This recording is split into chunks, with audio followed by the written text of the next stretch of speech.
Okay, so this is the Blitz 99 video game. It's the arcade style. You can put a lock in there, bring it into a business, a bar, or whatever you want to do. You can put a lock in here. This is where you'll collect your change. There's the instructions on the game, but you really don't need any instructions. But this is where you would collect the coins. This is where you would have access to various control panel scenarios. So there's the screen as it is. Here's where you want to access all of your controls on the game. You can begin a test, or when you select test, you can see it puts you into a default menu. This menu has a lot of different options. You can use the controllers to scroll up and down different menu items, and you can change the way the game works. You can do audits, find out how much money has come in the game, adjustments, volume levels, utilities. I like utilities because you can change the way,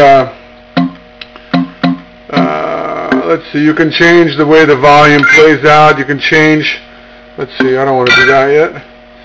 Anyway, there's a lot you can play around with.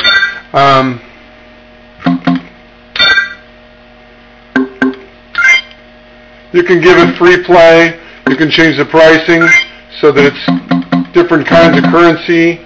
I think you get an idea.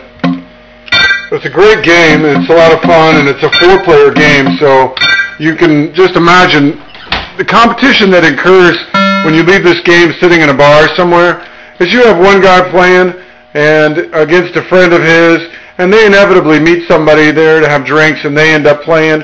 So you end up with 4 players playing this game simultaneously. You can set it up so that the players each have to deposit coins to play the games. You can set it up a couple different ways. This is on the coin play. Because it's in the house here, I like to set it up on free play.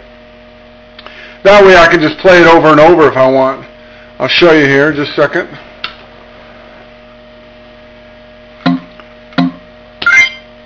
Okay, there we go. It's all set for free play. Now, it doesn't matter what you do here. It's sitting at the house, so I mean, me and my kids, we like to play it, and we all get around and play it. Thanksgiving is like a really great time for playing it. Anyway, as soon as it loads here, so you can see there's credits will show up here. You can enter your name to play. You can skip it. There's a lot of different selections. I'll try to show you the game and play. I'm going to turn the volume down here just a second. Today's contest, the Chicago Bears take on the Seattle Seahawks. There we go. It's a little easier to understand in here this way. You get an idea. The game is very fast-paced, so the turnover is pretty good. The turnover means good for you money-wise, because you get to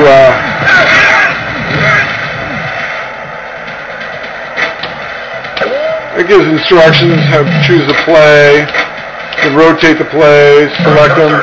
Because first time around it gives you instructions on how to play each one, what to use, what not to do. You can set it up for different kinds of speed of play. There's a lot you can do in this game. In that you can have a more successful high turnover rate so that lots of people are playing regularly over and over. You can set it up so it plays for a long period of time. You can add different characteristics so you can change the time frame so that the gameplay is better. You can set it up so the computer just snuffs them every time. The only thing that's good for is after long extended periods of time of it being in the same place, nobody really wants to play it because it's too easy. So you go into the diagnostics and you would change the game. You would go into the diagnostics and change the game so that the features are difficult, more challenging, so that the customer who wants to play the game feels more excited about playing something a little bit more difficult. A lot of these games that work perfectly in bars. That's my biggest suggestion, is in the bar. It's kind of a big game, but it's not much bigger than a regular standard video game as far as the box is concerned. You've got an overlap of like roughly, I don't know, 6 inches on either side. Makes the game stand out a little more from the other games that are where the console is right up to the glass. it stands out. It's a little more exciting. You can also set it up so it chirps or yells out at potential customers. So it's a neat game, and the bidding starts now. If you want to make a bid on this game, please do so and send me an email. I'm going to put this on the YouTube so you can take a look at watch the features. Also, if you're on Craigslist, make me an offer.